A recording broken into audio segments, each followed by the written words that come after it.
Esther, thanks for coming on your day off. No worries, thank you. What's been happening in your world lately? That is such an open-ended question. That's a really open-ended question. Well, let's start off with, Yes. Is it Alex? Yes, He got selected for, did. was it a state? Yeah, well, for a state team. So he, like just recently, so I've got 4 children, 3 boys, 1 girl, and our youngest boy, Alex, and our middle boy, Zach. They've just recently, probably the last year or so, really started hooking into running. And they've changed their goals a few times on if they like 5K or 800 metres, but they're in between, anywhere from 800 metres through to 5 to 10K. But recently we just got an email a couple of days ago saying that Alex, our youngest boy, had been given an early offer to go compete at nationals for 800 metres. So we're not talking state, this is nationals. Nationals, so state team. So he's made the state team, and he heads to Melbourne at the end of April. So did he know this was coming? Did he know he was in the pool? No, well, or he obviously. Did he try out? He did well at state trials. Well, that's the thing. State trials is this weekend. Ah. Right. So they based it off his qualifying regionals time. So this is through Little Athletics. I didn't know that they did that. I didn't know they did it this way. This is the first time we've kind of experienced that. So Zach and Alex are both there with Darren, and they're heading down to Townsville now, actually. They're up there now currently. Well, what's the time? Anyway, they're nearly on the plane to go to Townsville, and the comp is this weekend to compete at states. But based on his regionals time, so I believe that means he qualified either first or second in all of Queensland, and you get an automatic offer. Which is pretty cool. That must give him some confidence for state trials, knowing that you've already got international. So. We told him he's not allowed to slack off. That's not an excuse. He could just skip the events and go to McDonald's, couldn't he? We told him he's not allowed to. Yeah, Said you've still got to fight for it. Like, you've still got to earn he's earned his place for the 800, but he qualified to go to state team, which is what he's competing this weekend for 400, 800 and 1500. And Zach just tried out for 800 and 15, and he got accepted for both. And so that's the events they're doing this week. So Alex has got to pass through on the 800, but he's still going to compete in the 800. And it's a bit exciting. So Alex is a 13. He's 13. 13, and Zach is 16. Just turned 16. 16. Gotcha. So who's got the really good park run time? I know Zach. So Ros Gregor, he's got the record for his age group. He's got a couple of them. Yeah. Yeah, he does. Ros Gregor, I think, does he have the Wandai one? I don't know. I'd have to check. I don't know. He knows more about that than what I do. But he's got the Ros Gregor, and he got the one at Blackbutt as well. Oh, cool. So he's got like 17-something for... 17-something. I'm so not good with Ross, times. yeah. Yeah, I want to say 1740-something. I want to say that, but I'm not... That's quick. I know. What are your boys like at short distance, like 100 metres, 200 metres? Are they not competitive? Like they'd make the finals, but, not really much more than that. I'd probably come towards the end of the pack in sprints. Alex is he's got a bit more of a natural style when it comes to sprinting. So Zach is faster than Alex, but age comparison-wise, Alex he's got a better style. So would you call them middle distance runners at the moment? Like they're big events are probably the 5K, 10K. Yeah. What's cross country? How many Ks is cross country? For Alex it's 4, and for Zach it's 6. Yeah. Yeah. And they're just dominating in that. Well, in this area, yeah. They're doing good. They're good kids. They work hard. They've got so Alex has another young boy that he trains with, Nathan, and this kid, he's pretty quick too. Which is good. They're the same age. They kind of push each other on. A little bit of competition for the both of them, and they just egg each other on. Zach, there's a couple of kids in his grade that are quick as well, and so we'll see. We'll see how they go. Cool. So that's happening right now, and So how did they get into running? Was it because you and Darren are into running, or are you into running because your boys are into running? I've kind of always been into running, like since school, cross country, athletics day. That's why you stay at school. Come on. So it really is. So I've kind of always enjoyed running. Darren, my husband, he recently got into running a couple of years ago when Alex said, Dad, come for a run. And so Darren said, sure. And then they went around the block, which we measured a little while ago. It was like 1.5 kilometres. But yeah, Darren, he was not a runner, never has been. So he stopped like 3 or 4 times in this 1,500. And then the next day he was like, I want to make that and I want to not be able to stop. So he just kept going. And then the next day he did a bit more. And so, but then when we actually got probably more seriously into running, I've only ever done it just for fitness. I've never kind of done races. I've never done, short of school cross country, after high school. I never did anything. And so after leaving school, I just did it for fitness. That was the only reason. And then would have been maybe 2 years ago, I think, Alex played football and he was in a bit of a freak accident during football where he copped a footy straight in the eye, like the pointy part of the football went straight in his left eye. Have you told me this before? I don't know. Maybe. I don't know, maybe. Yeah, but carry on. Either way, he loved his football and that's what he wanted to do. Like he'd looked into things and he loved his football. That's what he wanted to do. But he copped this footy in the eye. It was really nasty. The white part of his eye filled up with blood, so that went all red. Like the coloured part went black. He lost sight in his eye. Were you there at the time? I was not there. Darren was there. So you got the phone call? I got the phone call. Oh, jeez. To head to the hospital. So they took him straight to his coach initially. The poor guy, his coach, he's such a great guy. And he said, no, you'll be right, Alex, come on. And Alex has turned around and looked at him and he's gone, ooh, where's Dad? So, yeah, his eye, he'd lost sight in his eye straight away, which was pretty creepy. So that's kind of horrifying for a parent, isn't it? Well, yeah. And so he lost vision initially, so he couldn't see? Yeah, for a few hours, couldn't see. So he'd be obviously what was his emotions like at the time? Was he a bit freaked out? Shocked? I think he was kind of running on adrenaline. He couldn't see, so he was trying to stay calm. They took him to the hospital. So we got him to the hospital. I got the call from down there, so I've gone down to the hospital just to check in and see what's going on.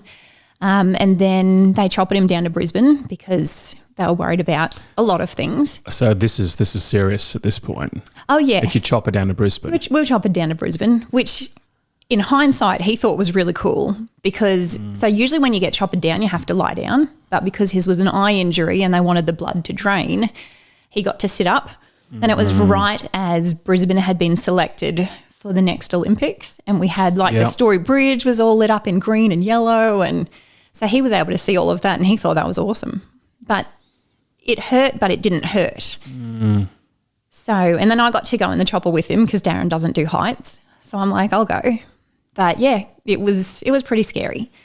But long story short, he was on bed rest for 6 weeks after that. They said you can't do anything, like anything. Oh, so he didn't go to school?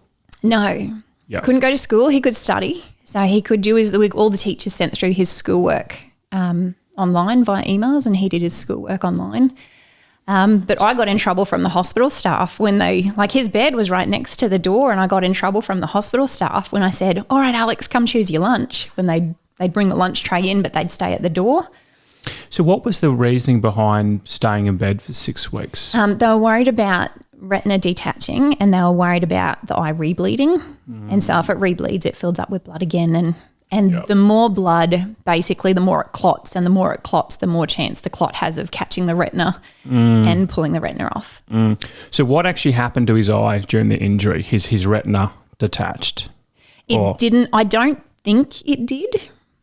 I think I kind of was just like, you know what, if he's doing okay, I'm okay with that.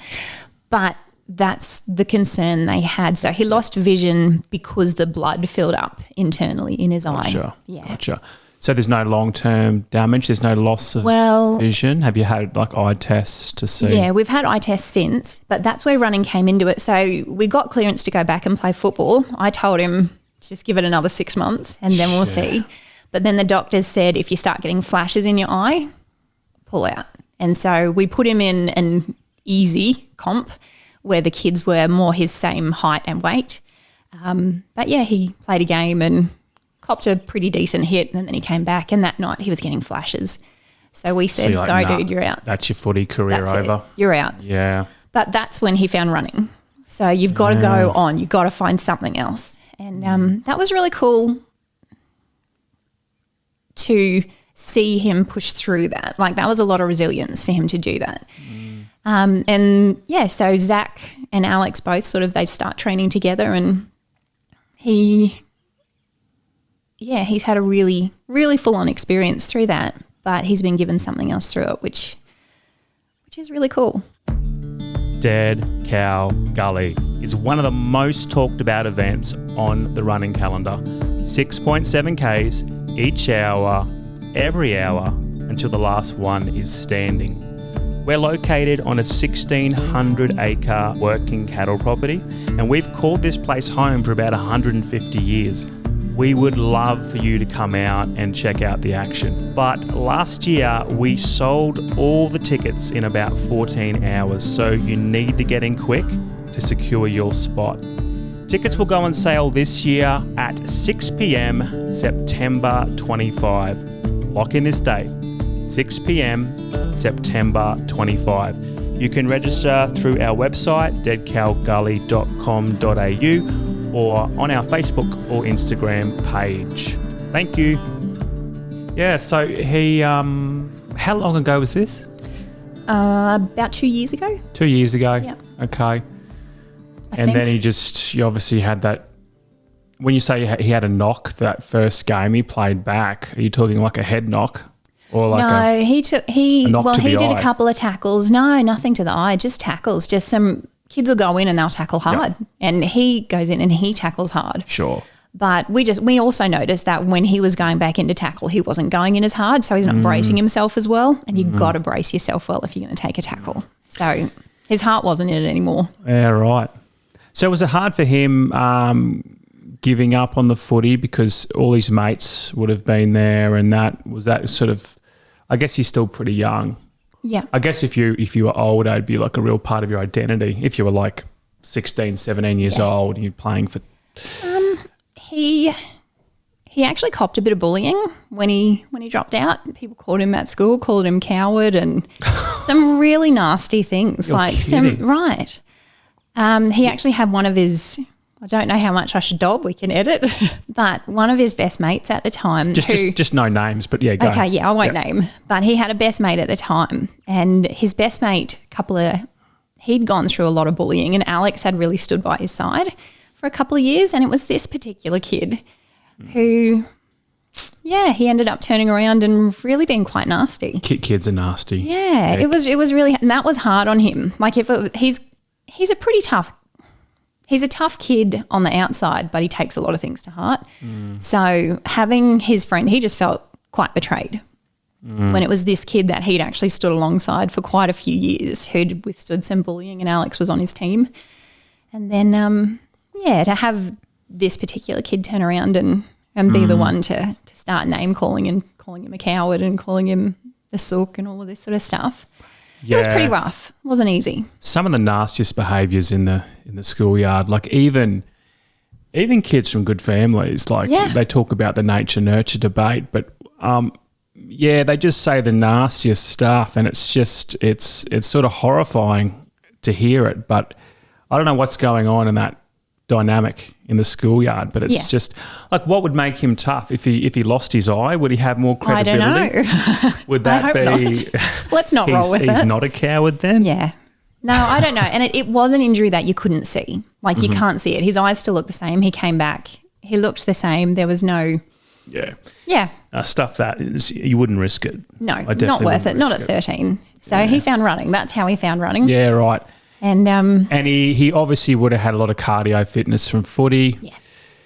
Yeah, he started running, and he was just. Is it just his thing now? Is it like he's both found out he's Zach. him and Zach? All of us, really. Yeah. Well, so my eldest and my youngest, not so much them. They don't do cardio. Mm-hmm. My eldest does gym, and my youngest does dance. Gotcha. So, but Darren, he's kind of been a bit of a dark horse. He never used to run, and then all of a sudden he's just decided he's going to start, and within like 6 months of that 1,500 metre thing that he really struggled with, Darren went on and did like a half marathon in not a bad time. Yeah. And he's clocked up the 100K at Western Branch. He has, yes. He's clocked up that hit. That was really cool. He got it done, didn't he? Like I think he had a really strong mental game, and he didn't go out too fast. He wasn't overexerting himself. I think he just really wanted to get it done.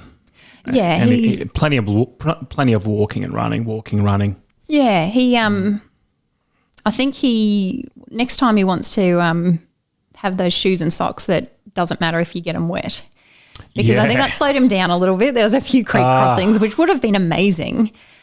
But how many creek crossings were there? I think he counted like 16. Amazing. It was, it was a lot. So you either got to run straight through and run with wet socks, or take off your shoes, and you would lose. He lost. I think he worked out it was just over an hour. Yeah. Yeah, you'd lose a couple of minutes each time. Yeah.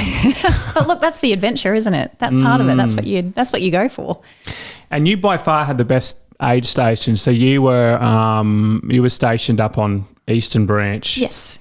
And you put so much effort into that aid station. It was very welcoming. You had a really good spread, and talking to a lot of runners, that was their favourite station. No, good. Look, I love cheering people on. I love seeing people do stuff, and it amazes me what the body can do. That just amazes me.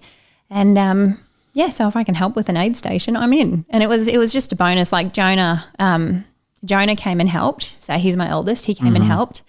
And then it was really awesome to see Darren on just the last leg of the. I didn't see when Darren met you at the aid station, because that would have been. Would you be around 85K or 90K at that point? Yeah, I think we're about 85 or 90. Yeah, was he emotional when he came in? Not super. He tends to hide that pretty well, maybe on the inside. But were you emotional? I was like, yay, that's him. He's finally here. Woo! Yep. But then Zach did his first marathon at Western Branch. True. Yeah. True. Wow. So, what time did he do that in? Oh, goodness, I don't know. I honestly don't know. I think it was 5 hours, 40 minutes. He took it pretty easy. He'd never run any further than like 10 or 12K. That's pretty good, isn't it? Before doing that. And then Alex at the aid station, he totally clocked up a half marathon, because he would love going out to meet people. So he'd like see a runner coming, and he'd be like, Mum, there's someone coming. And he'd go off, he'd set his little Garmin, and he'd run off to meet them, and then he'd run back to the aid station. And he clocked up a half. Just over half a marathon. Just on his watch. Yeah, on his watch, just running out to meet people, running back, and then he'd run back out with them and meet someone else and run on back, and he thought it was great. Was that Zach or Alex? So Zach did the marathon. Oh, gotcha, and Alex was was the aid station support. Yeah. Alex is very, very supportive. So for that, for the training run, the 8 loops that you guys did as a family, my brother was saying, oh yeah, there was this little kid, and he was he kept on saying, good job, keep going, don't give up. That. And he's communicating with runners. Yeah. So I think he's really found his groove. Little niche. I reckon. You know, the running community is such a good community. It really is. I've kind of always just done solo stuff for fitness, never done races, never done anything until Darren and the boys started running, and then they were like, let's make this bigger. Let's look into doing events, and I'd just never even thought of it. I really just hadn't. And so, but when you do, you know, the running community, everyone encourages. It is. It's a really special group. Yeah, particularly like a backyard ultra or trail racing. I know Wandai Running Festival. Yeah.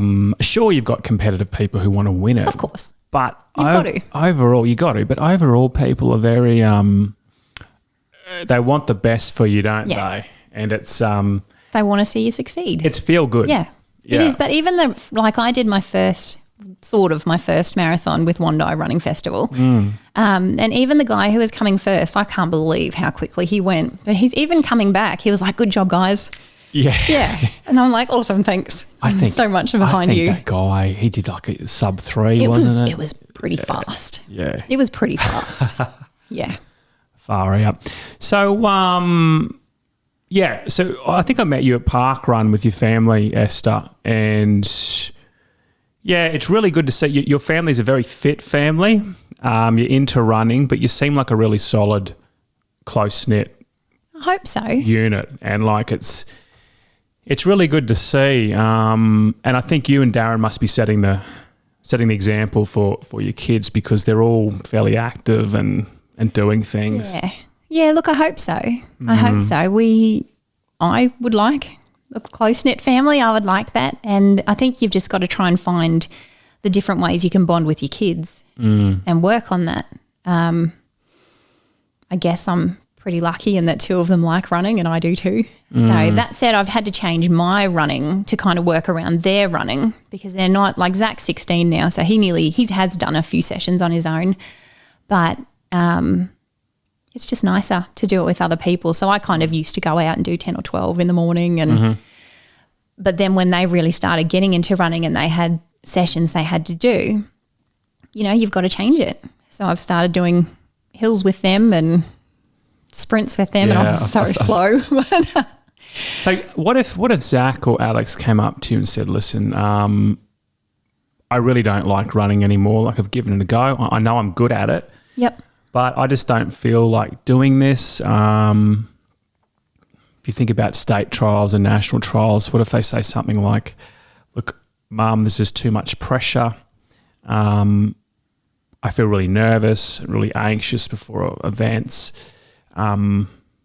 I don't want to do this anymore. Yep. What if that conversation came up? How would you handle that, you and Darren, knowing that they have a lot of potential, sort of just that raw ability, natural ability? Yeah.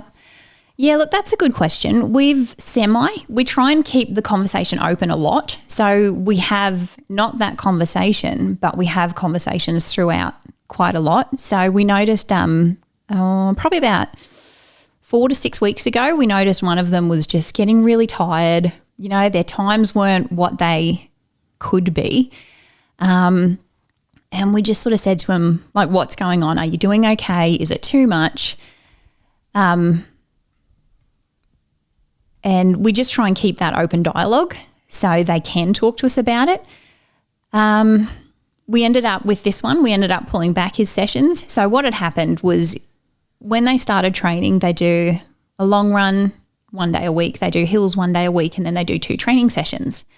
They had then gone back and said, can we also do this and can we also do this? And we were like, are you sure? Is that going to be too much? And they said, no, it'll be fine. So look, at the end of the day, the extras got too much. And so we ended up pulling back their training sessions and just doing a little bit less, doing something that they can maintain, because you want them to enjoy it. If they're not going to enjoy it, they're just going to be cranky. They're going to be irritable. You're going to ruin a whole lot of that, what we've worked up together as a family. So it's kind of finding the balance. And look, if they choose not to do running, it'll probably take more. It'll probably take more for me to kind of push past that. But it's not up to me to decide what they do. That's it's my job to encourage them. And if they want to try something else, well, okay, let's try something else. Like, they've dabbled around with bike riding and triathlons and swimming. They're not good. They can't swim. But that's their call. There's a few things going on. Like, it's your ability to deal with pressure and stress. And I think it's some important lessons there to how do you deal with that? How do you cope with that? And how do you push through it? But at the same time, you don't want kids to develop some kind of complex later on where they just feel too much pressure and they feel like there's huge expectations, and that, like, you not mentioning any names, but you see parents out there who just push. And I remember playing soccer when I was a young fella, like year 2, year 3. And what put me off and why I quit was just the parents on the sidelines were just so aggressive and shouting, and I just didn't like it. This is like year 2, year 3. And I think I had some ability, but I just didn't like the vibe. Yeah. Maybe I should have pushed through it, but I only did it for like 2 or 3 years. But it's the atmosphere, isn't it? Like you've got to enjoy the atmosphere. Yeah. Like you would have seen this at footy, surely. You've got great parents, but then you've got some parents who just take things too far. Yeah, some are more intense. Too invested. I remember going, credit where it's due. So if the other team's playing well and we're not playing well, I'd be like, all right, good job, they scored, well done. But I was vocal in that if one of the boys got the ball and they were making a good run, I couldn't not yell out for them. I couldn't not yell out and say, go, bud, go. But, yeah, if the other team gets it, if they make a good tackle or if they defend well, good on them. They do that. It's about, I think you need to cheer on everyone. Of course my favourites are still my children, of course. But you've got to cheer on everyone. Like there's all these kids are out there making an effort, and I love seeing kids be active. And so you don't want to ruin that environment for them. What do you think about these really, like the real high achievers who, like the Olympians, for example, like it's quite a lonely existence, isn't it? Because, you're training for something. There's this huge lead up for a few years. Often you have to sacrifice your social time with friends because you've got the early morning training sessions. You've got to stick to a diet. You're very regimented, disciplined, and it's this big build up to this one thing. And often you see, even when they win the gold medal, there's this sort of feeling afterwards of what was it all for? Yeah. What was I actually working for? And it's often they can get depressed after the gold medal. After that. Well, you go on a big high. I think it's only, I've noticed in myself, whenever I have a really big high, the next couple of days are generally pretty low. So that's been interesting for me to acknowledge about myself. When you have a big high, you need to expect a big low. But I guess it's in the mindset when it comes to training.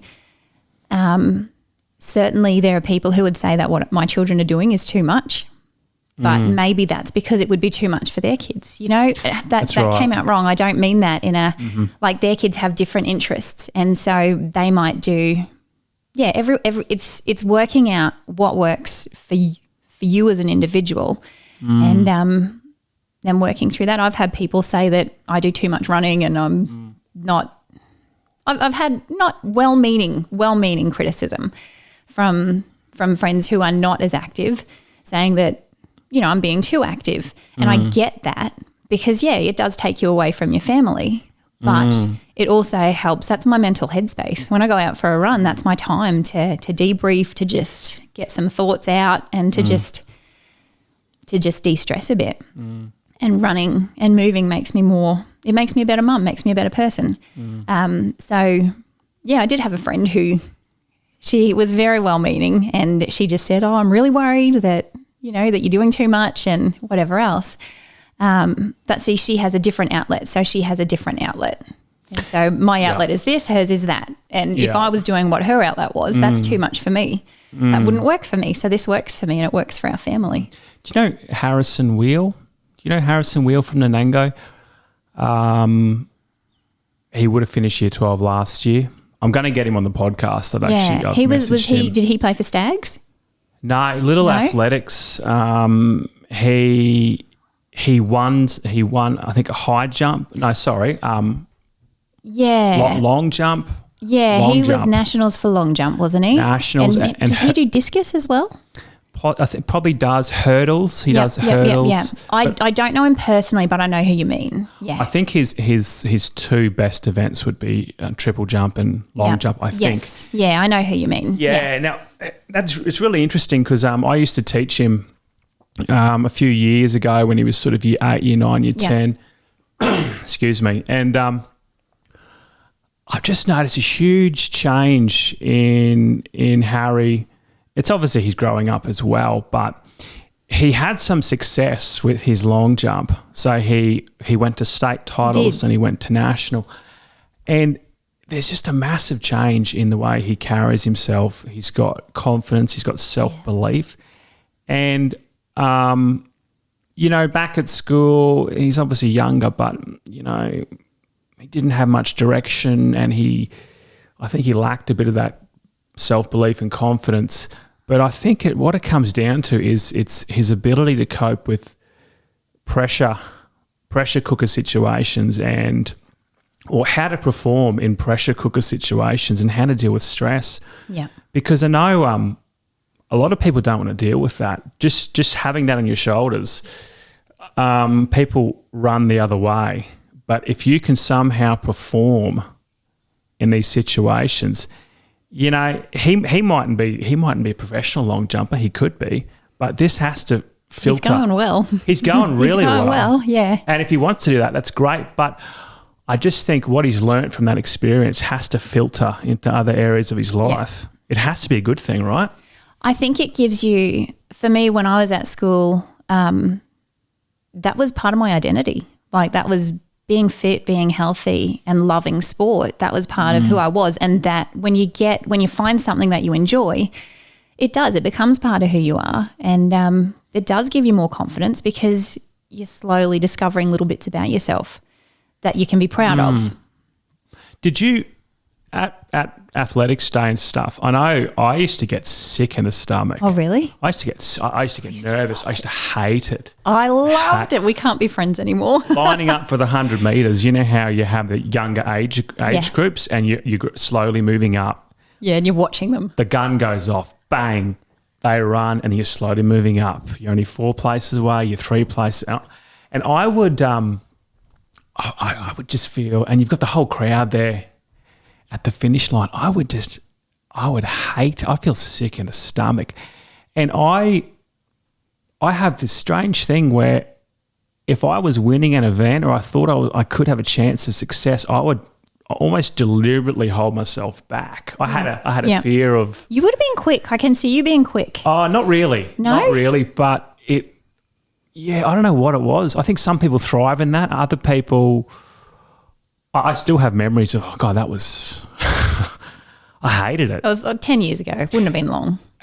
Well, it's probably longer than that now. But how did you feel when you're lining up for the 100 metres? Are you just excited? Oh, I wasn't a sprinter, not even a little bit. I would do it because I liked going for age champion and things like that. So the secret to getting age champ is you do all the events and you do them to the best of your ability because...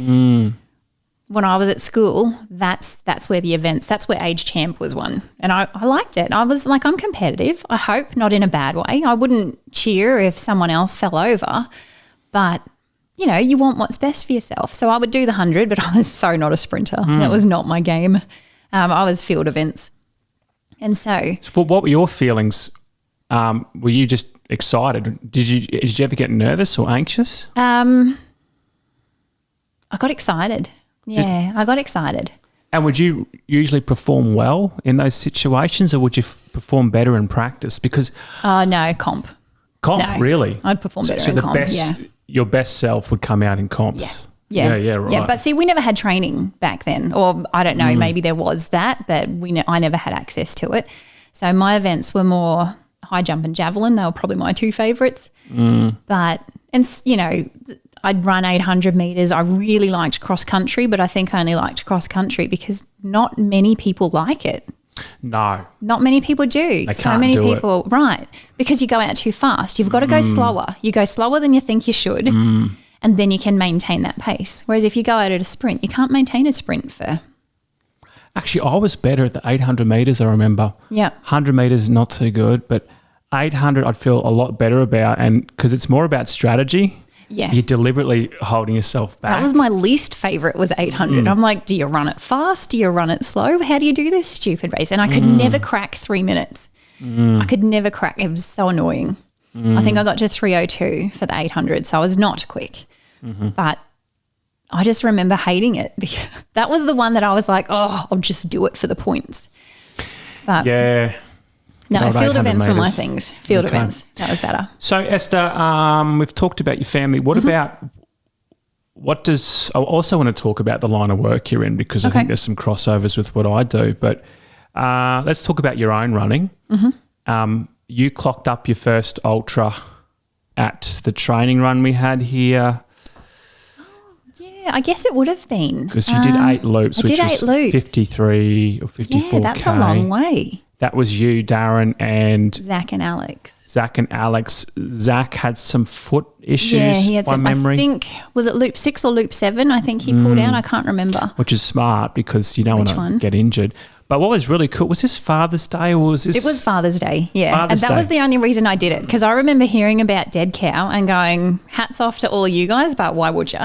Like I remember thinking that's just stupid. And I like running. And so when Darren said he wanted to do this on Father's Day, I'm like, well, I can't get out of that. That's not fair.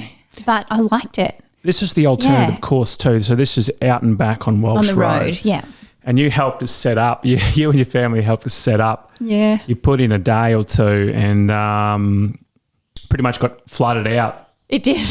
So all those signs you put up, I don't know. all the work you did was just... And the bridges over the river, off they go. See you later, guys. Oh, well. Yeah, so that was... Everyone noticed you guys because, there's not many families that do the 8 loops together, particularly Alex, who was he 13 or 12 at the 12. time? I think he was 12. 12 at the time. So that was pretty damn incredible. Yeah, I was proud of us. I didn't know how we go. I just thought, all right, well, let's go out. We'll have a crack. We'll just give it a shot. And if Darren wants to do this on Father's Day, let's do it on Father's Day. So that's what we did. It was good. I enjoyed it more than I thought I would, actually. Yeah. What was your strategy and what advice could you give to people who want to do 8 loops? Because that's your first milestone, really. Eight's the big one because that's anything over the marathon is an ultra. So you could just... You could do your marathon and do an extra 500 metres, but I think a real ultra is really 50K up. So that would then be my first ultra. Yeah. Yeah, because it would have been 53, I think. Yeah. Yeah, that sounds about right. What did you do? What tips? I kind of just went to have a crack. At the time, I wanted to do all 8 loops, but I didn't know if I could. So I kind of worked off what Darren was doing. He'd done Dead Cow last year and he found that it worked for him to basically just jog at a comfortable pace and then you come to a hill, you walk up the hill. And I thought, okay, I can do that. So we just did that. So there's a lot of tactics where you can go fast and then you get more rest at the end. I don't think my body would respond well to that. So I reckon what would work for me and what did work on the 8 loops was, what Darren did. Just take it easy, take it slow. And I think coming into Dead Cow this year, I'll do something similar, try and get back between 50, 52 minutes. Okay, so 52, 50. Yeah, I think that's a pretty good time. So you were, what you're saying is the geography dictates when you walk and run. I mean, the Walsh Road out and back, there's a dirty great big hill. It's a bit of a hill. You'd be crazy to run up that unless you were showing off. You'd be crazy because if your heart rate's all jacked up, that doesn't make any sense. Well, and you've got your lactic acid. For me, I find if I go out too hard and too fast, you'll get back, your lactic acid will build up and then you just got to sit there for a bit and then your legs just feel stiff when you get up to go again. So I figure I'll walk out for the first 500 metres and then jog what I want to jog and it'll take a couple of laps, I think, to get your markings. You've got to get your bearings so you know where you need to be by halfway or whatever else. But that'll be my tactic and then I'll probably walk in the last little bit. Just a bit of... How do you think you would have gone on your own as opposed to being there with your family? Would it have been easier or tougher? Well, I did the first few loops a little bit quicker because I just wanted to try a few different things. And so the first few loops I really enjoyed. I found different people to run with. And so this is where I've started just really enjoying the running community is I found different people to run with and you just hear their story and you talk to them and that makes the loops go quicker. But then I think it was probably for I think I did that for about 4 laps. And then on the last 4, I hung out with Alex and Darren. Yeah. Zach went on a little bit quicker for all of his, but I felt better. I felt better on the last 4. Still knackered, but better on the last 4 than when I went a little quicker. And it wasn't even much quicker. I got in at 45. So it wasn't heaps quicker. It's still pretty quick, yeah. So can you remember, like, did it get tough at some point? Was there a certain loop where you're thinking, oh, God, it's going to be a tough next few hours? Like the first 3 or 4, I'd imagine, because you got great general fitness, you would have done fairly easily the first 3 or 4? Yeah, I felt pretty comfortable. I was honestly, no, it wasn't really. I think I'm kind of expecting that to hit probably at loop 10. I think it'll start getting harder. So that said, short of injury or whatever else. But honestly, on the 8 loops, I was surprised because I really did expect to start hurting quite early on in the piece. But I think going from Darren's tactic of just taking it easy, taking it slow, you don't want to get too tired, that worked. That worked for me. It's really interesting, the different strategies. It seems that there's no right or wrong answer. Yeah. Well, was it last year that the top 2, one would come in at like some stupid fast time and the other was 50-52. So it was like literally the 2 different tactics head on. Well, in the first year we had Ryan Crawford and John Pearson. So 2 different strategies. So Ryan really quick, 38, 39, 40 minutes. At night, it might be 43, 44 minutes. John Pearson, totally the opposite. So he was just cruising. Yeah. He can run quick, but his strategy was just to cruise, maybe 53, 54. And in those later stages, he was coming in at like 57, 58 minutes. And by the end of it, John Pearson was out on course an extra 10 hours. Yeah. He was on his feet an extra 10 hours. So this is when you sort of think, I think it makes sense to go slow, conserve your energy, keep heart rate low. But as you get higher and higher up into those yards, it does kind of accumulate the time on your feet. Yeah. An extra 10 hours. I mean. Yeah, I'm not going for that distance. Yeah. It is interesting, isn't it? It is, very, because I remember looking at that. I remember doing the maths myself and thinking, wow, that's a lot, because there was so many more hours for the longer tactic. But then, I don't know, I keep thinking heart rate going up and being so crazy and then down and having a rest. Like I don't think my body would handle that type of lactic acid build up and then stop and then go again and then stop. Yeah, I don't think I would handle that as well. And Alex and Zach, what do you think they naturally would have done? Do you think they naturally would have done quicker loops? Do they find it hard, considering they're quick runners, middle distance runners? Yep. Do they find it really hard actually walking and actually? They say that their calves hurt if they go if they go slower than a certain pace. But Darren's the same. Like I went for a run with Darren the other day, and I just cracked out a couple of big kilometres the day before, and I said, look, I'll come, but it'll be slow. And he said, no, that's all right. But we got about 10K in and his knee was playing up and we were going, 6 minutes or 6:30, which isn't crazy slow. But for him, his comfortable pace would be quicker than that. And so I think it is harder when you go a bit slower. You've got to find what your comfortable slow pace is, because if you go slower than your own comfortable slow pace, yeah, I think it is different on your body. And do you think for a lot of runners, in the back of their mind, it's like if I'm walking, I'm giving up? Like I know if you're doing a 5K or a 10K and you start walking, you've pretty much you're giving up. Whereas the longer distance, it actually makes sense. It does make sense, and that was my mindset too. If I go for a run, I don't like walking, so it's actually been a real discipline the last few weeks that I've gone for runs to stop and walk up the hill. That's actually been really hard for me because when I run, I don't like walking. I just don't like doing it. There's no reason, and if someone else needs to walk, then good, you're out there, you're doing it. Like, good on you. If that's what you need to do it. But for me personally, but that's also something I've been working on, is doing intervals so that you have to go faster and then slower and then faster and slower, and that kills you. Goodness. So is your watch telling you when to run, when to stop? I lap it and I'll decide. I'll put a certain time on there, so whether it's 400 metres fast and then 400 metre jog or a kilometre or whatever. And I usually do that for 8 to 10K, just fast, slow, and how fast are you going? Are we talking like sprints? Or fast as you can. Oh, really? Yeah, fast. So over 1 kilometre, it's slower than over 400 metres, if you know what I mean. Like my pace would be, oh goodness, I'd have to check my pace. I think over 400 I like to try and do about a 4 to 410 over 400 metres, and then over a kilometre I like to do about 430. But then when I go slow, like my slow one will start off at being about 540 and then it'll be like 6 minutes. Yeah.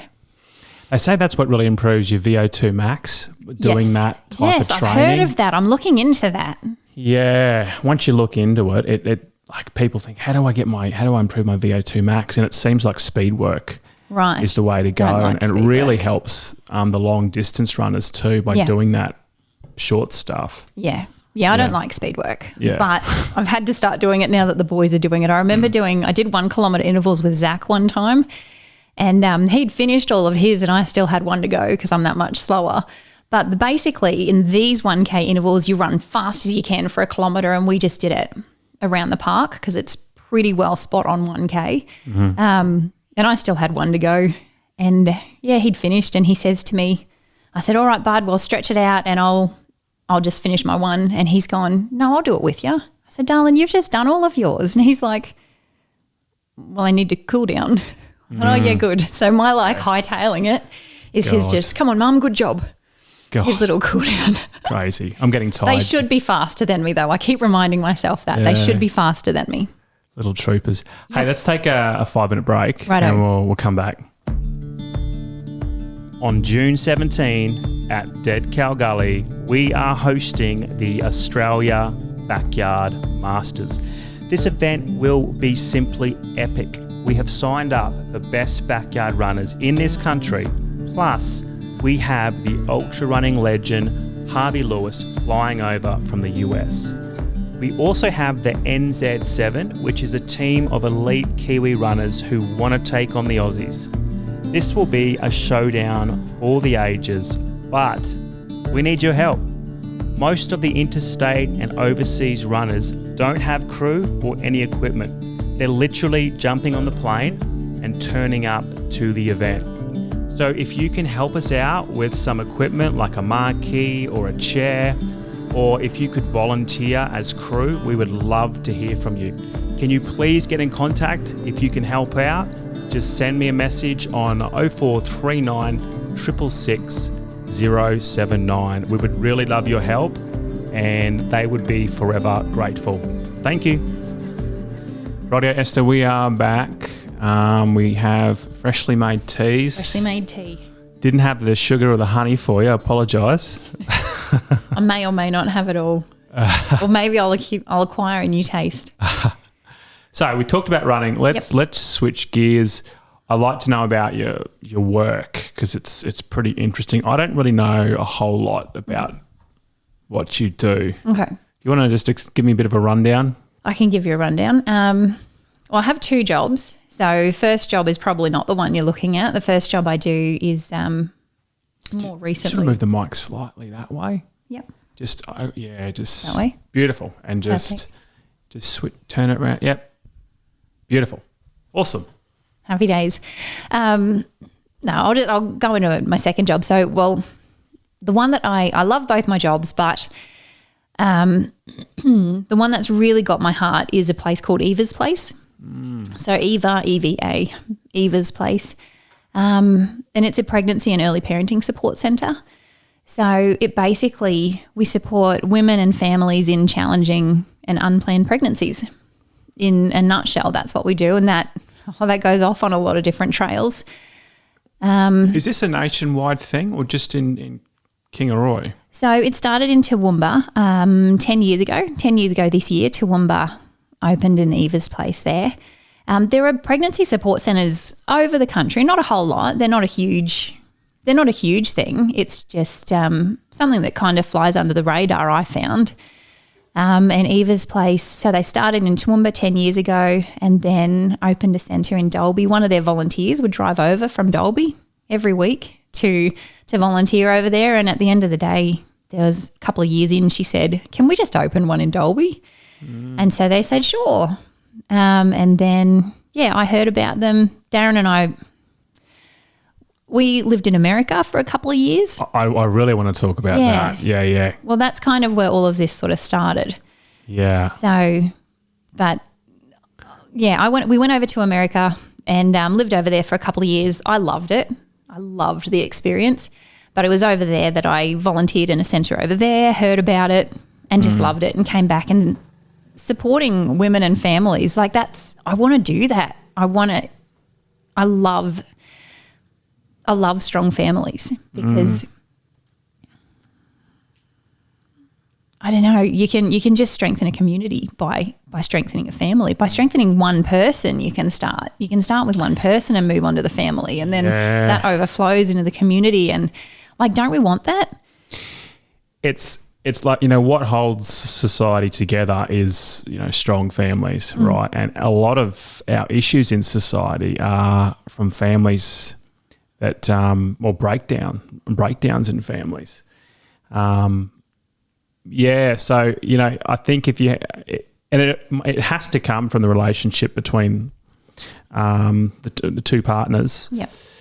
If things aren't going well, it has to filter down to the kids. So if there's no love in the marriage or the relationship, the kids are the ones who it's passed on to them somehow, isn't it? Well, you act how you learn. And so if you've learnt a certain behaviour when you're younger, if you learn that when you're angry, you punch things, then that's kind of what goes on when you get older. Whereas if you learn younger sort of conflict resolution and ways to resolve things respectfully and how to speak respectfully, then that goes on. Yeah, it goes on to when you're older as well. So it's kind of, I think it's very easy to go back to your default and live what you learned growing up, because that was your normal growing up. You don't know a different. And kids are like sponges, aren't they? So they're taking in everything from a very young age. Yeah. You can't just start things off when they're 7 years old, because it could be too late. They've already taken in so much information. So EVA'S Place, not for profit. You were doing something similar in the US. It wasn't EVA'S Place. It wasn't EVA'S Place. Something similar. Yeah, similar. So what is EVA'S Place? Who's your typical person that comes in? And what support do you actually give them? Yeah, so EVA'S Place, we work with women and families who are either pregnant or have a baby under 1 year old. At the minute, that's our parameters. That's where that's what our resources and insurance and all of that sort of stuff allows for. Typically, look, we have a lot of ladies who'll come in and they might have anxiety, depression. They might be really struggling with suicidality, things like that. And they they've found out they're pregnant, and either they're thrilled to be pregnant or they're not so thrilled to be pregnant. And we just my job is to walk through that journey with them, and just sort of find out what sort of support do you need? If you want to continue this pregnancy, do you want the support that we offer is basically someone to walk the pregnancy with them. So you might have single mums who are coming in and they just tricky, challenging situations. That's not very clear, is it? Yeah. So if you have a 16-year-old girl that comes in who's just gotten pregnant, do you just sort of walk them through, this is what you should be expecting with your body and how you're feeling? Yeah. Or so we try and help them feel more confident to parent. Because most of the time that's what they want to do. Most of the time they just want help and support to parent their babies. And so we want to help them create that environment to love and nurture their child and to feel confident in their role as a mum or a dad. So we offer that we've got qualified counsellors who donate their time. And so these counsellors will work on, for anyone who wants it, they work on, whatever issues these guys have got coming up.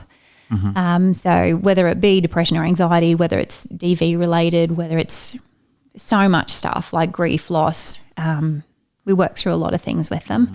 And then we have we have trained mentors. So the mentors work through different parenting topics. Basically, we subscribe to Bright Course, and Bright Course for one of it's the best way to describe it is it's the Netflix of parenting. So there's a whole bunch of different topics that you can watch. Like I'm talking a lot. And you have to pay $12 a month. Yeah, no, we've got to pay. But no, everything we do is completely free for all of our clients, which is awesome. Like that's what we want. And so, but yeah, we work through those topics with them. So they look at these different ones. There might be ones about, some of our ladies will come in and they'll be like, I'm terrified of giving birth. Others will be, no, I'm fine with that, but what do I do when baby's born? And others just have no idea what to expect. Like, what can I eat? What can I not eat? What exercise can I do? What can I not do? Is this normal? And so we just work through all of that with them. And we're not medical, so we work with the hospital. We get a lot of referrals from the hospital. But we work to help these women and families, become more confident parents. Is this a paid position for you? So EVA'S Place is not for profit. They are staffed primarily by volunteers. Okay. I have a semi-paid position in which, so I get paid for some of my hours and then I volunteer. Gotcha. All the rest of them. And what's your role at EVA'S Place? What's your I'm coordinator there. So I organise everyone. Yeah, basically. Oh, cool. Keep the ball rolling, keep it going. I love it. And seriously, the team, we've got a great team. They're a really, really awesome group of people. And so we run different programs throughout the year. Have you heard of Circle of Security? I haven't, no. Yeah, so Circle of Security is just another parenting one, which is a really good one. And different things like we've got a pizza group. We've got a guys only pizza night. And so once a month we get all these guys who sometimes it's a small group, sometimes it's a big group. But they'll meet. We'll provide them with pizza and apple slices, and I hope that they eat the apple slices. We'll see. Oh, cool. But then, they work through different stuff about dads. So, different ways to approach fatherhood. So what's the process? Someone comes to you, they want help. Do you regularly check in with people along the pregnancy, or do you just wait till they reach out to you, or do some people just want help initially when they first become pregnant and they want some space after that, or do you have a policy of keeping track of where they're at, just dropping a line and checking in? What happens? Yeah, what happens? So, people can either be referred, they can be referred by, so we've got relationships with doctors, nurses, midwives, lots of different places, CTC. We kind of work with a lot of different places. We'll get referrals, or people can just walk in, so they can just come along and check it out. The first appointment is almost always with me. So I basically will hear their story, find out what sort of support they're looking for, and is it something that EVA'S Place can offer, or is it something that maybe CTC can offer, or that someone else in the area can help with. So I kind of, if it's something we can help with, we want to help. So is it EVA'S Place? EVA. Or EVA'S? Yep. EVA. And where does that name come from? Toowoomba, that was right at the start from Toowoomba. It just talks about life. Is there a story behind? Because that's someone's. I'd have to find out. That's someone's name, isn't it? Yeah, it is. I think the idea was to make it welcoming. Okay. So our premises, I love our premises. We've got a little video of just the Kingaroy Centre, but we want to make it welcoming and clean. And part of what we do, a lot of the people who come, they're in a really tough spot. And so we want to show them that they matter. We want to show them that they're valued. And so we have just a really beautiful centre where it's welcoming, clean, friendly. We'll always offer them a tea or coffee whenever they come, and a chocolate, because it's chocolate. So then the mentoring process. So basically they'll see me and then if they choose to engage in EVA'S Place, if it's something that we can offer support with, they'll come back for either weekly or fortnightly appointments. Gotcha. And so they'll come in every week or every fortnight, depending on what their availability is. And they get gifts all along the way. We give them presents when they come, because some people don't get presents. Like we had one lady who, when we offered to make her a cup of tea, she just was bowled over, which that's really sad. It is. That's so sad if no one's offered to make you a cup of tea before. Yeah. And so we check in with them. We work with them from pregnancy through till baby's 1 year old. And they go through the Bright course topics with their mentor. So we hook them up with the same person every week so that they can build just a relationship and a friendship with that person. And yeah, they go through these parenting topics, and just week by week, they get more and more confident. They get to choose the topic. So it's got to be relevant to them. If it's not relevant to them, it's pointless doing it. So we look at the topics that they're worried about. And my favourite part of Eva's Place is the baby boutique. So when women and families come along, they earn what we call points. I call them baby bucks, but they're points that they get for engaging with us and for learning.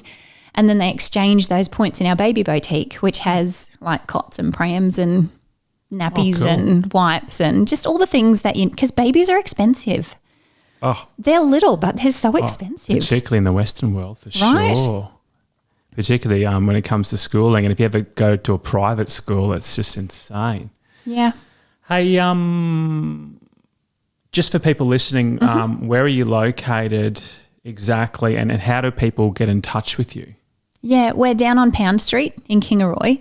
Currently only open on Thursdays. So we open school hours on Thursdays, and then we got really busy and booked. So we extended those hours to Thursday evenings as well, which has been really helpful.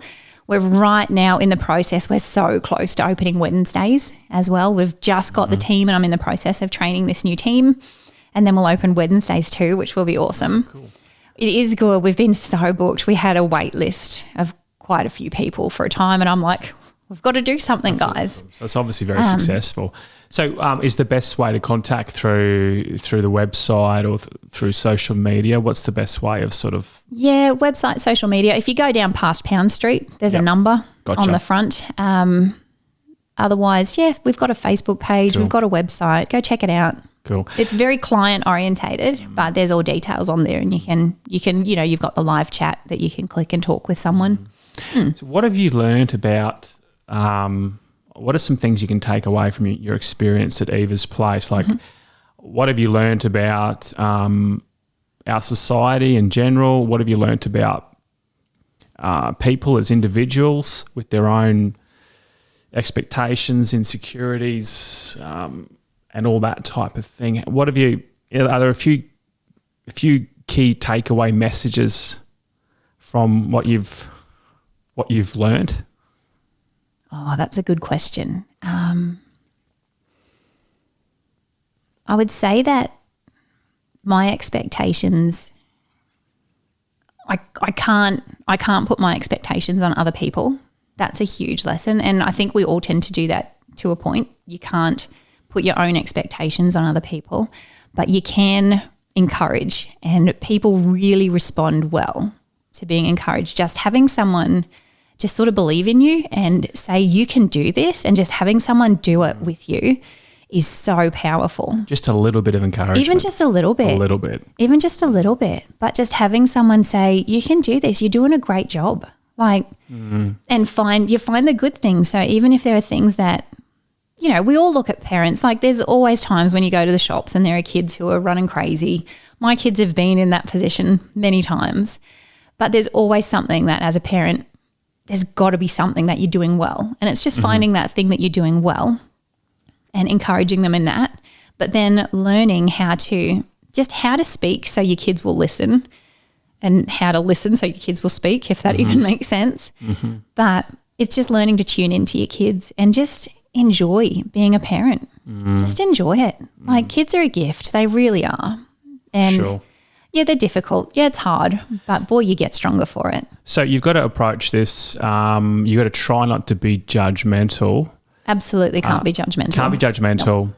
And I guess the tricky thing is, because your upbringing and my upbringing, and everyone's got their own experience about what they've learnt through life.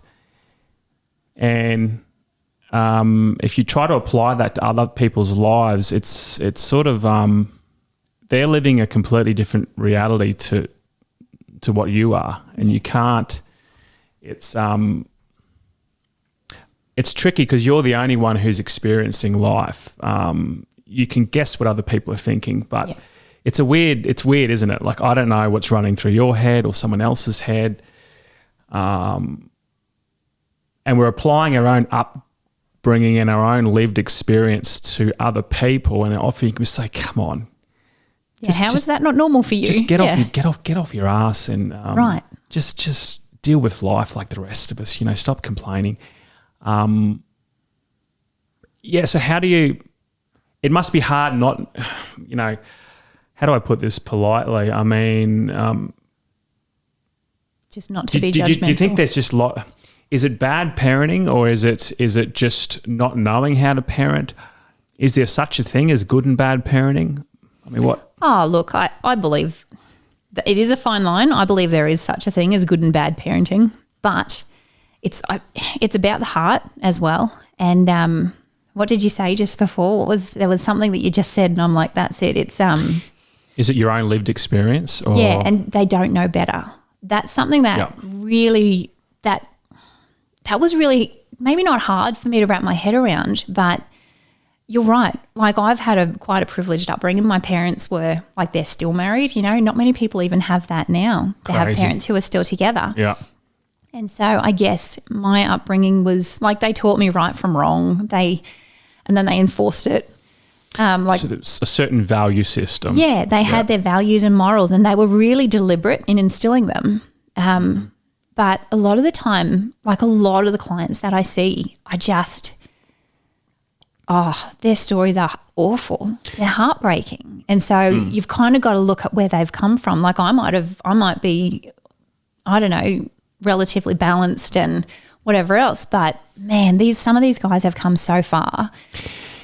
And it's amazing. And when you hear their story, it's amazing that they're still standing. Right. Like, because essentially they've probably dealt with trauma, and some things in life, it seems some people just get dealt a really hard hand. Yep. Just some unfortunate things. It could be like a car accident, or it could be someone dies really young of some disease like cancer, and it can have just this ripple effect across the family and across society. But I often think, if you can't look after yourself, and if you don't have your life together, it's very difficult to be a good parent if you can't look after yourself. Yeah, well, to a point, you do need to take care of yourself, because your kids, again, they will learn from your example. So if you're spending all day in your pajamas and on the lounge, that's what kids will see as normal. And I mean, some people might need to, like, granted, I've had pajama days before, nothing against them, but you learn, if that's their normal, then they're not, kids generally, they'll soak that up, and that's what they learn. What's the difference between you're a victim? Yes. And it's, hey, look, they are victims, because it wasn't their fault whose parents. Absolutely. The household they've been brought up in. What's the there's a tension between being a victim and then self-responsibility. And I often think if you do label yourself as a victim, if you think of yourself as a victim, where to from here? How do you actually pick yourself up and turn things around? Because if you are just a victim, you're just going to pass it on to the next generation, and the cycle continues. So how do you? What advice can you give people? That's one of my favourite things that we do, and this is usually done in the second session. There's a thing that we do. It's the household. So we'll have two pieces of paper, and clients get to fill out this first one. And the first one is the household you grew up in. And so there's a bunch of words on the bottom, and they can add words if they want, but they'll basically put these words. So, and honestly, so many people who I see will have alcoholic, abusive, like traumatic. They put so negative. There is not a positive, very rarely for the people that we see is there a positive word in the home that I grew up in. And so after they fill that out, and we kind of talk about it a little bit, we then pull them to the next piece, and the next piece is the house you want for your family and for your children. And all of them, of course, will pull in, I want fun, I want loving, I want caring. And they use all of these words. And just that exercise in itself has been really powerful for people to go, I can change this. Like, it doesn't have to be this experience just because that's the experience I had growing up. Now I know what not to do.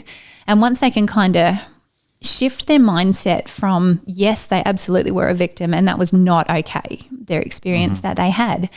But when they can go, I'm strong enough to not impart that on my kids, I'm strong enough to break that cycle because I want better for my kids than what I had, that's so awesome. So you do have some control and some power. Yeah. Obviously, when you're a kid growing up in a household, you've got zero power of what happens. Yeah. And you've got, well, you name it, you've got sexual abuse, physical abuse, substance abuse, just a feeling of not being loved and just feeling, I guess, worthless, like you're just a bit of an inconvenience. So I guess if you're carrying trauma and if you feel like you're a broken person and you do want to have a good family and raise your kids well, how can you're still carrying that. How do you put yourself back together again? Because you can't just sort of get rid of it. Yeah. I know you can't just have a positive mindset. Yeah. Should you seek therapy, or is it, how do you? Yeah, look, at some point you got to face it. It's not, and that takes a whole lot of courage. Like people think there's a general mindset for some reason that it's weak to face those emotions, and I wonder if that's because when you often face those emotions, you are broken and you feel weak. But it's once you face them, I would say talk to someone, definitely. So talk to someone that you trust. There's plenty of phone call like helplines out there that are available, but talk to someone that you trust.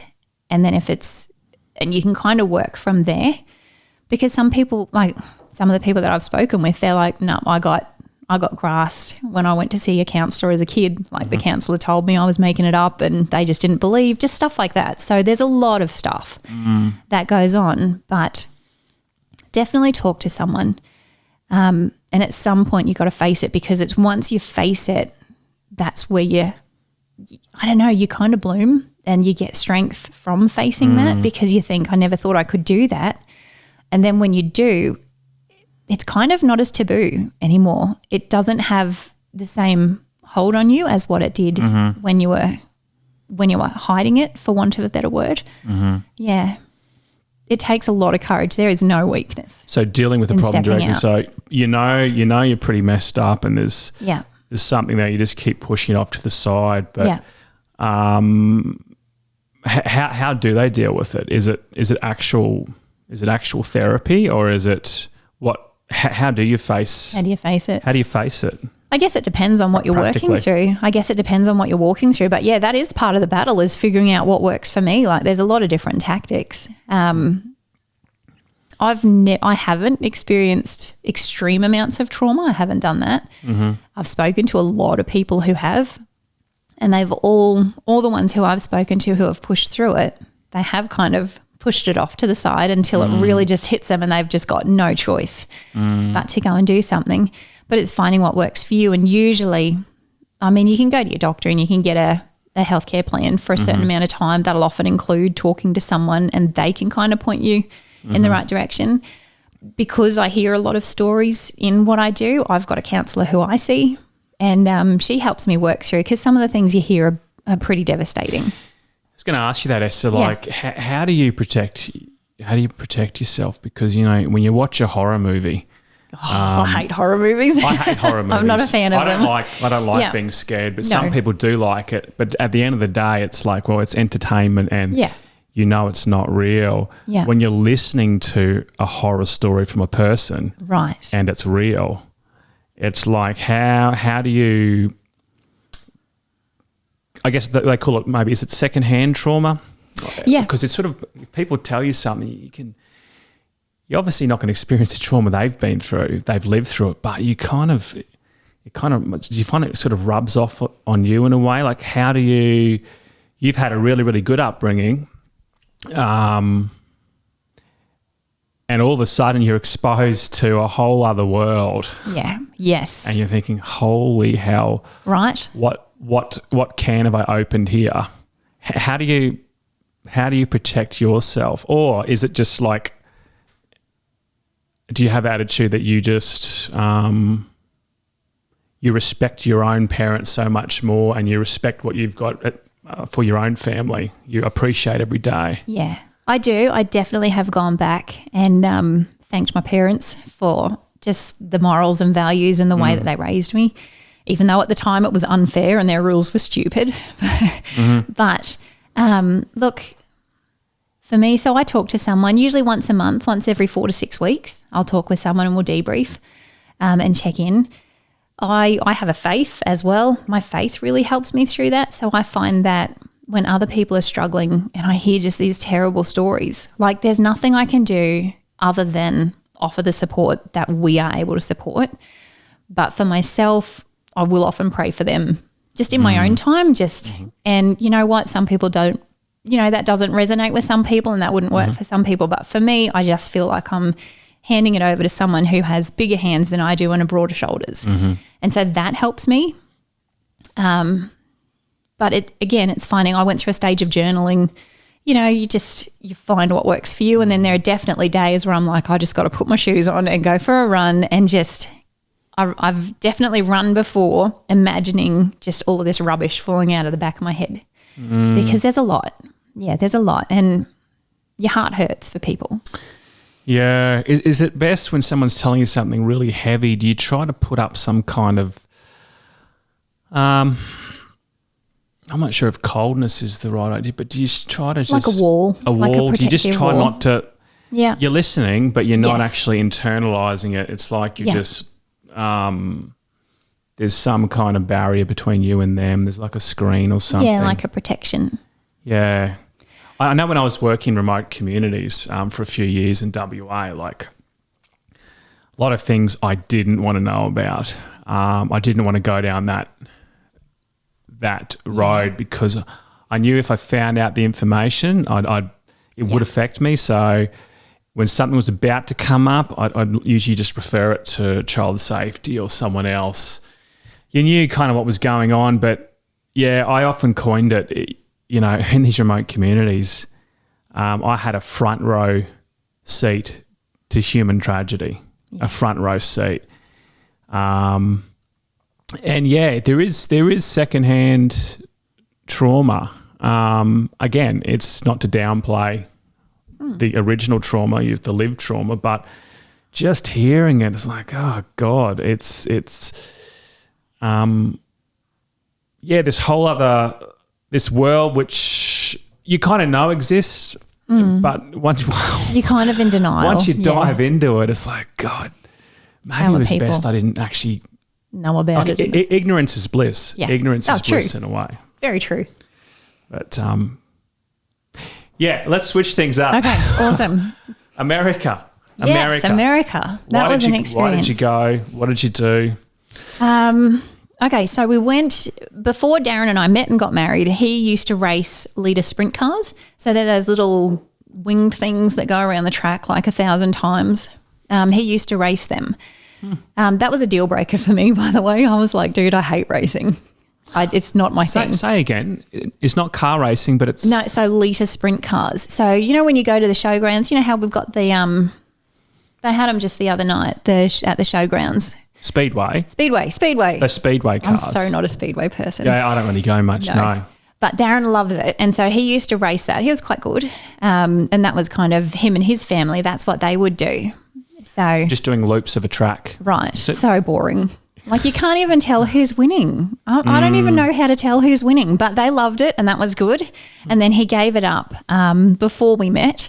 And I specifically remember saying, is that actually over? Because I remember as a kid, like turning on the TV and watching racing and just going, oh, so boring. Love it. I can't watch it, but yeah, but the same thing, Right. People doing loops of a track, and some people think, what the hell are they seriously, doing? you can't even, it's just one way anyway. Yeah. I don't get it, but he loved it and good on him and he was good at it. So he actually ended up getting a volunteer position as a chaplain for a racetrack or the race circuit over in America. And so in order to do that, he needed a job. So he went and got a job. That was just a dream that he'd always had, was to go over there. And so one day when he just came to me, it was so out of the blue. He came to me and he goes, "What do you think about moving to America?" And I'm like, "Dude, we've got 4 kids." Sure. So this is relative. So when did you guys, you're married? Yeah. When did you get married? 03. So 2003. Okay, 03. And when was this, America? 2015 through to 2017. Gotcha. Yeah. So you've already got 4 kids. And Yes. okay. And he's just come to me going, "What do you think about moving to America?" I'm like, Do you think he hurt his head or something? I don't know. I didn't know what to think. I didn't know what to think, but I'm like, oh, well, I'm up for adventure. If now's the perfect time to do it, which in hindsight, that's not me talking. I'm usually very reserved and kind of not a huge risk taker. But I thought, well, now's the time to do it. If we're going to do it, the kids are old enough to remember it, but young enough that after 5 years, they'll still come back with us. So we did. Where were you living at the time? Yeah, here in Kingaroy. Yeah. Right. This is a big move. It was a very big move. Okay. Yeah. So you eventually agreed to this. Did you have a bit of time to think about it? I wouldn't say it was an overnight, sure, let's do it, but it was definitely quick. Over a few but weeks. He's a fast mover. Like Darren, he makes good decisions under pressure. And that's something that after 15 years I've learnt. I make good decisions in a long run. He makes good decisions under pressure. So if ever we have to make a good decision fast, I'm like, right, go. And so he wanted to do it. He got this position. He'd been inquiring about it for a while. I didn't know. And then we just ended up going. So we put our house on the market. It took a while to sell. It took about a year to sell, which was good because we had to cull everything. We literally sold everything. We sold our cars. We sold the house. Had this giant garage sale. And we went over to America with 13 suitcases. Our Dead Cow Gully documentary has amassed 100,000 views. That is absolutely crazy. But look, it's not surprising in a sense because it's a beautiful doco which captures the spirit of the gully and inspires people to go out for a run and push their limits.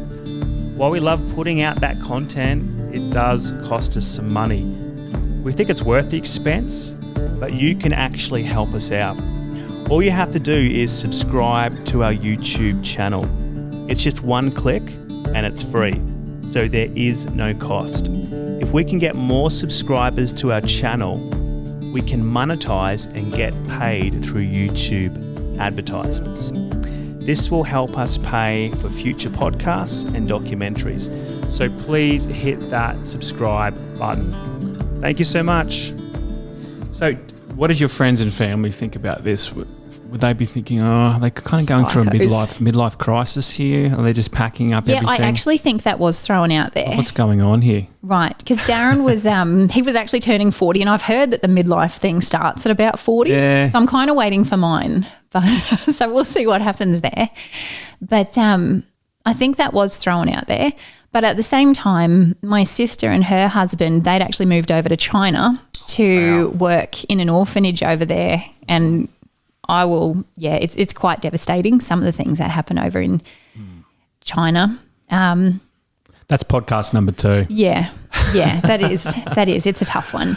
And then my parents actually went to visit my sister and her husband, and so they had then decided, they came back and they were like, it was quite interesting. Right at the same time as I said to Mum, I just need to, my biggest hurdle was taking my children away from their grandparents. That was my biggest hurdle because that's hard. And so I said to Mum, we went over to America just for a month just to kind of check it out. We had a cabinet making business at the time and it had gone quite well. So we were able to go over for a month to check it out. And then we came back going, yep, I think we can do this. And so I said to Mum, I just need to ask you a couple of things. And she said to me, oh, good, I need to ask you a couple of things. And I'm like, all right. Turned out that when I went, what I wanted to ask her was, is it okay if we take your grandchildren and move to America? She wanted to know is it okay if my children's grandparents move to China? Right? Really? Yeah. So that was literally at the same time. So they moved to China. We've moved to America. Your parents? Yeah, my parents moved to China as well. So they were over there for a couple of years. Dave and Ruth were over for, I think, 7 years. So they kind of trumped you there. They did. They beat us. You thought you're going to lay this thing on them that you live in the States, and they're like, bam. Yeah, gotcha, China. suckers. Their move, I would say their move was more noble they went over to volunteer in an orphanage where children, so China have the one-child policy. Sure. And if the child is born disabled or with any form of disability, the culture in China is that your child will look after you when you get older. Mm-hmm. And so if the child has a disability, they can't look after their parents. Mm-hmm. And so there's a few orphanages over there who have, disabled children so that the parents can then have a healthy child to look after them in their old age, which I get that. But Mum and Dad and Dave and Ruth moved over to China and they worked in this orphanage for quite a few years. Wow. And was that like a religious thing or a faith-based it was, charity or? I don't think so because China aren't, they're kind of pretty big on no God, no religion over there other than the emperor. I don't think the Christian charities would do pretty well over there. Yeah. So I think that was a part in why they wanted to go because, you want to help the poor, the unfortunate, and that was just and there's plenty of that here as well. But these little Chinese children are beautiful and they took their heart. So wow. That's what they did. So did you go over for a month to the US, just you and Darren or the whole family? No, we took the kids. Okay. You get off the plane, what's your first impression of the States? Did you land into LAX? Well, actually, so you may or may not recall, back in 2013 was when we went over. We landed in the airport and right as we landed, we had a... Oh, you've told me this. Yes. But keep talking. Basically, we were told, okay, you've just had this 18-hour flight or whatever, but we're all going to stay on the plane because there's actually been a shooting in the terminal that you're about to embark off onto. Gosh, and we're like, here we go. Awesome. What a welcome. Thanks, America. So we were then, after that huge flight, we were on the plane for another 3 or 4 hours, just waiting for their stuff to be sorted. And what are the chances that would happen to you? Because so not great. You look at it on TV, you think, it happens, but the chances are pretty damn low. Yes. God, and just your luck. Yeah, right. That was great. That was great welcome. So there was a shooting in the airport terminal. In the terminal. You couldn't get off the plane. No, because the shooting happened in the terminal that we were supposed to exit into. You know how you go through the thing and you walk through the terminal, and that's where it was. So we were on the plane for another 3 or 4 hours, and of course they didn't have food, so everyone got half a cup of water every 40 minutes or so. And did they tell you what was going on when you were on the plane, or they just said? Yeah, they did. Okay, they actually did tell us. I'm quite sure that's a few years ago now, but I'm quite sure they did tell us, because I remember sitting here going, "This is insane. This is not the welcome we're supposed to have." In a sense, you'd be thinking, well, you'd feel pretty safe on the plane. We did, yeah. You wouldn't want to be in the terminal. No. Do you know if anyone died during that shooting? I believe one person did. Oh, yeah, God. I believe it was a targeted attack. Yeah, at this one. Okay, so that's your first introduction. That was our yay America. Come on. Welcome to the US. Yeah. And what were some differences you noticed between the American culture and the Australian culture, or similarities and differences? Well, Americans love Australians. So I remember going to Subway one time, and Darren just was like, I don't know, there was a young girl behind the counter, and he just said, yeah, we'll have a 6-inch sub with this, this and this. And she has fair income just gone, oh, I love it. The accent. Right. Yeah. And I'm standing right there, and then she's gone, I'm so sorry, what were you after? It was hilarious. They just loved it when you talked. Which was so funny. We're quite an exotic place to Americans. I mean, I think the Crocodile Dundee thing really put us on the map in America. Yeah. I have heard this before. Australians going to the US, they're just fascinated by, I think, the accent. It is the accent. And they're just like, oh, wow. You know. Yeah. And I remember there was one time, the phrases that we would use. So I would say, you say tar, someone gives you your change and you go tar, and off you go. You don't think a second. But yeah, they don't use that. And I had someone say, what is tar? And I'm like, well, thank you, thanks, tar. It's just like a shortened version. And she goes, so you're so lazy that you abbreviate your abbreviations. Yeah. I'm like, never thought of it that way before. We are pretty lazy. And then once I was, I got a flat tire. So over there, a lot of people they'll just call road service or whatever they call it. But like I can change a tire. So I had a flat tire and Darren was at work at the time and he was awesome. Like we had a van and boring story, but he'd actually gone through so that if we ever got a flat tire, he would know exactly what to do and how to change it because it was a different one of those ones where you wind it down. Anyway, so I was changing this flat tire on the side of the road and a lady came to help and I said, all right, I'll jack the car up if you can just wind the tire down for me, because it was one of those ones where the tire's in the middle of the car and you've got to wind it down. So I got her doing that. And the only thing I wasn't confident in was where you actually put the jack so that it doesn't fall back on you, which is kind of important. Yeah, I think so. Right. So she's under the car winding this tire down and I just finished explaining my, not feeling super confident in this part. And I put the jack where I thought it would go and I said to her, what do you reckon? And she's gone, I'm not wrecking anything. Like hands pulled back, she'd stopped. And I'm like, I've never thought of that. They're worried about litigation. Yeah, I'm not wrecking anything. And I'm like, no, what do you think about where this goes? So just the terminology, like I would think I was talking normally, but sometimes they just have no idea what you're saying, which is hilarious. So how do you sum up your time over there? Was it 2 years? 2 years. Was it always going to be 2 years or was it open-ended? It was open-ended. Yeah, it was open-ended. We came back, a couple of reasons we came back. The visas were 2 years. Darren's mum had some health issues, some pretty intense ones that kind of escalated fairly quickly towards the end. So that's at the end of the day what we came back for. We sort of didn't know if it was going to be bad or not. And then right at the time as we were there, that was kind of when the whole Trump-Hillary thing was, that was intense. Wow. That was so intense. Were you in California? Okay. Yeah. God, so you would have really felt that. Yeah, that was pretty intense. But the people are amazing. Like we met some awesome people. Hospitable. Very. More so than here, like that they'll just invite you into their home. Right. Well, we had a couple who invited us out. They said, do you want to come to this place for lunch? And we were like, all right, that'd be awesome. And so we went. But then they paid for like all of us. Like that's their custom. If they invite you out for lunch, then they pay for you. We had no idea. We were fully prepared to pay for ourselves. And they were like, no, wouldn't have a bar of it. They're so hospitable. They'd probably say, you're our guest here. Right. Yeah. What do you think about the tipping culture? Did you like it or was it just damn confusing? The tipping and also how to work out tax, because when you pay for something, it's like, isn't there like a state tax and there's some... You don't really know how much something costs. No. Like the price tag could say $5. But there was like more tax on top. I hated it. How do you know? But just tell me how much I got to pay. That's all. Just tell me how much. I didn't like tipping, so I tended to over tip because you don't want to be that stingy person. But I'm pretty sure I got ripped off a few times because you don't ask. You shouldn't ask. If you go over to America and you have to tip, don't ask how much.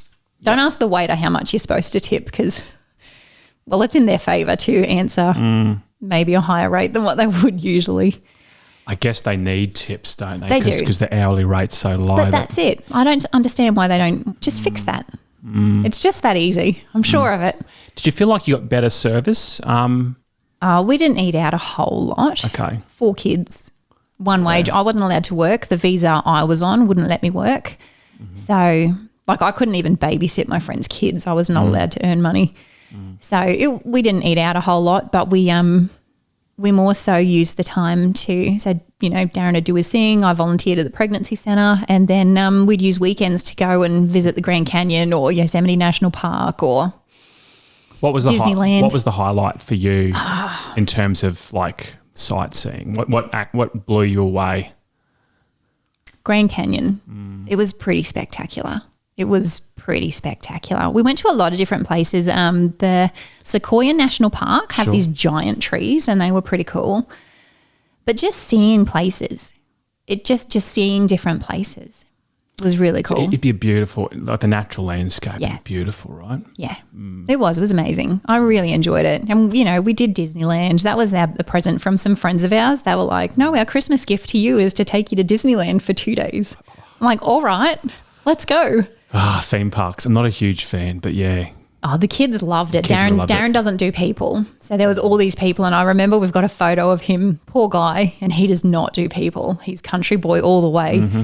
But we're in Disneyland. There's so many people everywhere, and it's supposed to be the happiest place on earth, and I just managed to get a random picture of him, and he is not happy. But it was a lot of fun, So were the kids, they went to school? Uh-huh. Yeah, and did they come out with some American accents? What happened did. there? They did. They did come out with Wow. American accents. What did Darren think about that? Well, we've got a little video of Aaliyah, and he was reading her a story, and it was just like 1 this, 2 shoes, 3 boxes, 4 hearts. And she would always go, 4 hearts.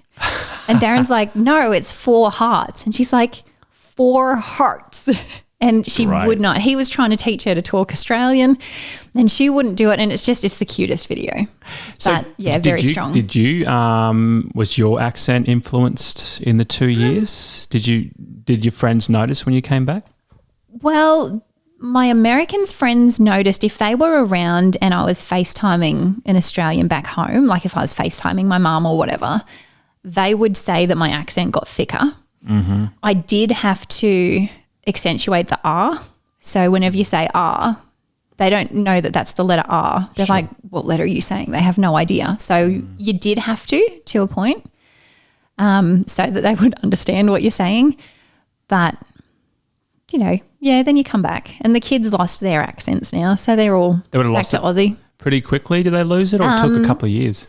Took a couple of years for Aaliyah. She was the youngest, so she was 3 and 4 when we were over there. She turned 5 not long after we got back. Oh, yeah, that's pretty influential. Yeah, age. so she took the longest to lose hers. But now she can actually do accents really quite well. She's hilarious. What's the best thing about America as a culture?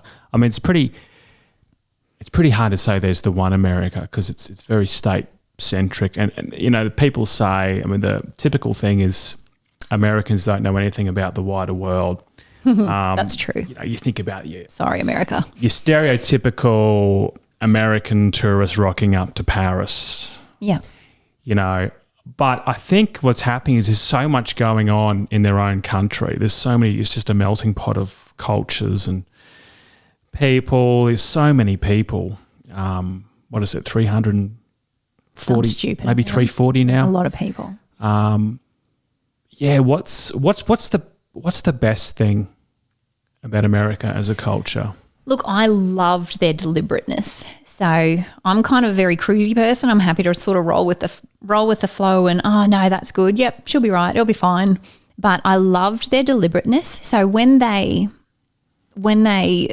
create an event, or when they're so deliberate in doing it, and they really get into a lot of detail, and they'll be like, no, well, it'll be better if we do it like this. They're so much more detailed than what we are, and they really can create things much better than what Australia can. In what are you talking about exactly? Well, like an event or something? Well, like in a lot of different ways. So like you'd go to the park on a Saturday and there would be all these parents out there with their kids, and their kids they'd be training. Like they'd have their parachutes on their back and they'd be doing sprints. And that was just the norm over there. That's not the norm here. Mm-hmm. At our church that we went to over there, they were really deliberate so they would hold nights for couples and families, but they'd have the family night. So they would organise babysitters for the kids so that couples could invest in their marriage.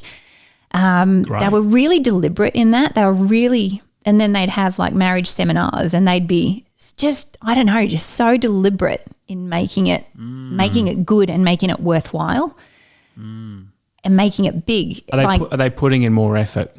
I think so. Than over here?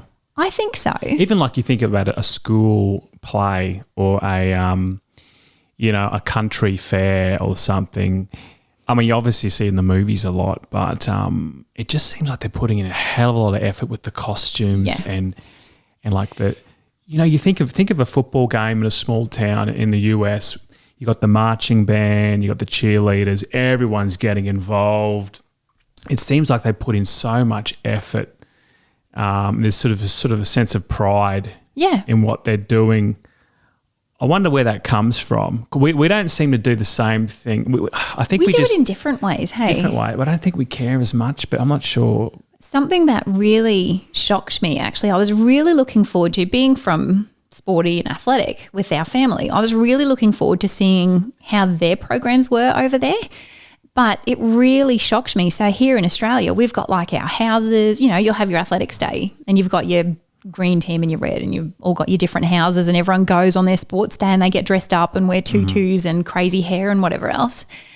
But over there on the kids' sports day, it was literally in their lunch break, no houses against anyone, Really? their track, right? That really blew me. I could not, I did not understand that. That's weird. And so, and you could only pick 3 events. I'm like, what is this? You should be able to go in all of them, but you could only pick 3 events. Like their 400-metre track was actually a 200-metre tight circle, which you had to run twice to run 400 metres. But yeah, their events, there was no houses, there was no hype. It was just pick an event, do it in your lunch break. And they did high jump on like the car park. Like, really? Like on the asphalt. Jeez, what school did you go to? I don't know. It was, You sure it was an actual school? Right, but then they seemed to, and so a couple of my boys progressed, from the school, they'd go to the zones, and that was okay, but it was once you progressed from zones to regions, that's when it got good. But it was just, that really blew me away. And I got back and I'm like, we're back in Australia, and we got back. Fair income, when we came back, we landed in Australia like 3 days before sports day at Kingaroy State School. And I said to the kids, you can either go to sports day, you can either go to school for these last 3 days and then do sports day on the last day, or you can take the next, because then it was holidays after that, or you can take the next 3 weeks off and start back in term 3. And they were like, dude, we're going to sports day. So they went straight back to school because they just missed that. So that was a difference. That was a really surprising difference to me. Yeah, wow.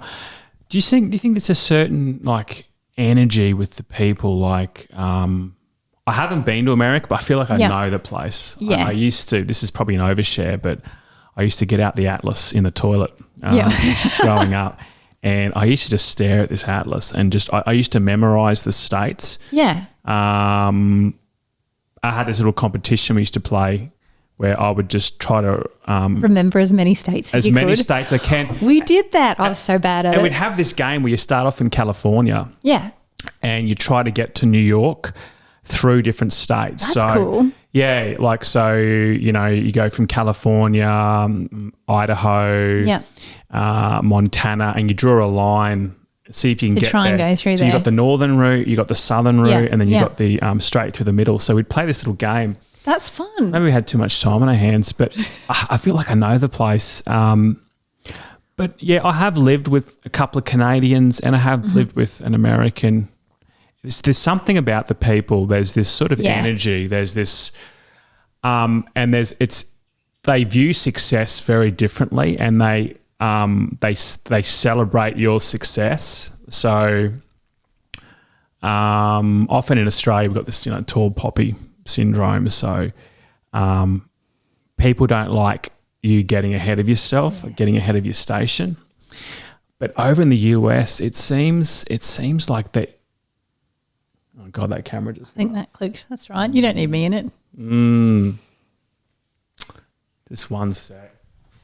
Yeah. So what I've noticed about Americans, we just had an issue with the camera. Then I didn't plug it in properly. There's just so much energy. Like if you do something great, or even if it's not that great, if you just, if you do something, they're really cheering for you. They encourage you. They're like, yeah, good for you. Good for you. Yeah. And they're happy for your success and they share your success. Did you feel that over there, or do you think that's more of a stereotype about this sort of can-do attitude plus this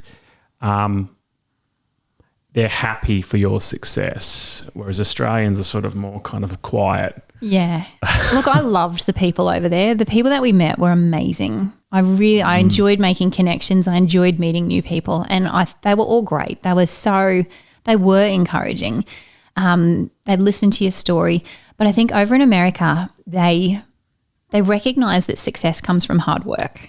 And I think, in my understanding, that's what I understood. So they were like, wow, you've really put in the hard yards. Like, good job.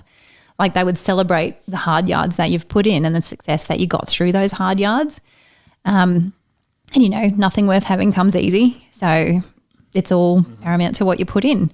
And I think hard work doesn't come easy. It's not a natural thing. Naturally, everyone, I think, is lazy. And so when you're putting in those hard yards, I think that should be celebrated. Absolutely. So these rags to riches stories in America, it seems that they really respect someone who's worked hard, who's done all the right things, persistence, tenacity, and that they've got to where they are because of just, persevering.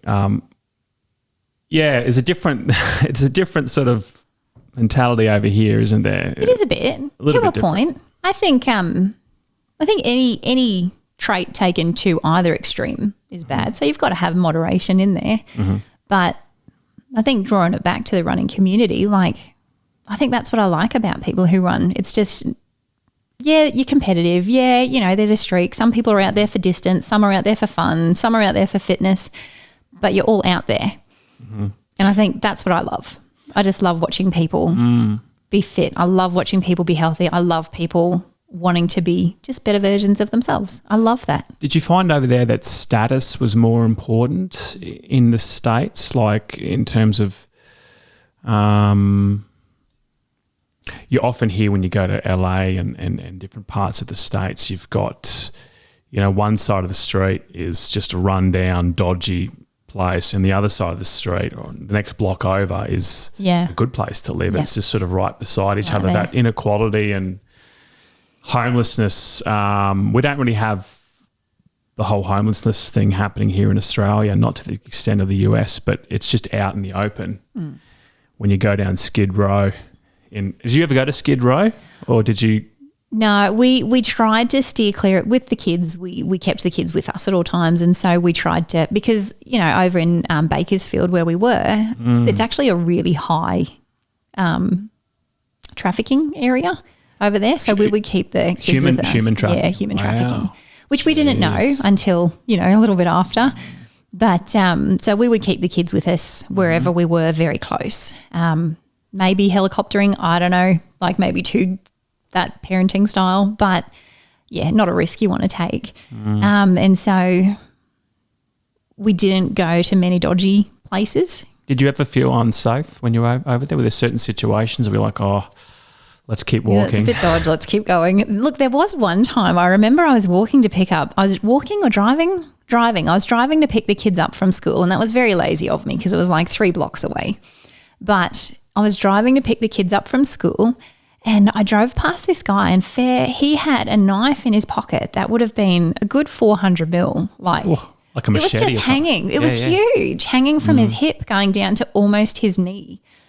And I'm just like, that is weird. Like, that's not okay. What are you doing? And the first time we dropped the kids off at school, that surprised me because the school was completely gated and very tall gates, like not just 6 foot, like I'm talking 8-10 feet all the way around. And they would open the gates, the kids would come in, and then they'd close and lock the gates, and they'd have like a guard at the gate. And that kind of threw me a little bit. But then I thought, okay, no, well, that's good. Okay. Yeah, that threw me a bit. Was the whole school shooting thing in the back of your mind when you were over there for 2 years? Were you sort of thinking? Look, it was. But you just you can't live in fear. I mean, devastating, but you can't live in fear. So that's right. Send your kids to school. That's right. Yeah. Rightio, Esther. Look, we've clocked up a bit of a little bit. I don't even know. We've had some little breaks and stuff, but Thanks for coming in. I guess I'll probably see you next at Dead Cow in Yes. about 2 weeks. So Yes. just before I let you go, any big goals for Dead Cow, or would you prefer to just keep it to yourself? Oh, no, I'm happy to share. It's a silly goal. I think my goal is 13 laps, but that's only because Darren did it last year and he got 12. Oh, so you want to be Darren? How dumb is that? But Right. and that's not so that I can beat him, because he's already done it. He's blazed the trail. He's awesome like that. Like I would never have done any of these other events. I would never have run a half. I would never have run a full. I ran my first full with him actually, accidentally, because he was training for Western Branch. Yep. And so he was just going to run out to Tingura and back. And I said, all right, well, I teed up my son to pick me up at Tingura, and I said, I'll just run out to Tinny with you. And got to Tingura and I was like, oh, I'm feeling okay. So I called Jonah and said, dude, I'm feeling okay. I'll call you at the next town. And then I just kept feeling okay. So, yeah, without Darren, I would not have done anywhere near the things. I would not have gone to America. He just is so adventurous and I love it. Sure. But so it's not to try and be better than him. It's just that he's already set this bar and I'm like, maybe he's shown me that more things, that you can do things. I kind of just do stuff. He's shown me that you can actually do stuff. Sure. So are you going to run with him at Dead Cow, or are you going to run your own race? Because Probably both. Because he would have his own goals, I'm assuming. He does. Yeah, he's got some pretty good goals. I won't share them because I don't know if I'm allowed to or not. That's fine. But that's my goal of 13 is more just to see. And you know what? Maybe I'll only get to 10. Maybe I'll get to 12. I don't know. Mm-hmm. If I get to 15, that would be cool, because you said you get a shower after 15 laps. And dude, I want a shower after being so gross. I think someone pulled me up on that. I thought it was 15, but I think I might have said last year 12. Yeah. I think it was running from 7 till 7. You get access to the shower because that's a whole day.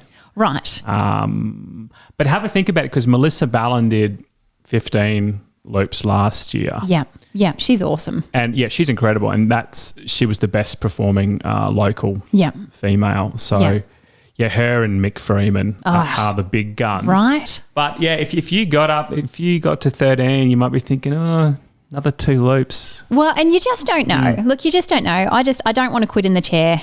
And I think I'll probably run with Darren a few laps, and then I'll want to find some other people. I just want to hear other people's stories. I love hearing other people's stories. So, and hopefully I don't get injured. My right foot's been giving me a bit of grief. I've upped my kilometres the last couple of weeks. So right foot's been, so as long as I got no injuries, look, we'll give it a crack. Just Sweet. Go, give it a shot, see how it goes. Sweet. Let's wrap this up. Thanks for coming in, and I'll carry on with my messy kitchen in there. Yeah, good job. It looks good. With all that aid station food. So, Thank you. Thanks for coming in. See ya. Thanks for organising it.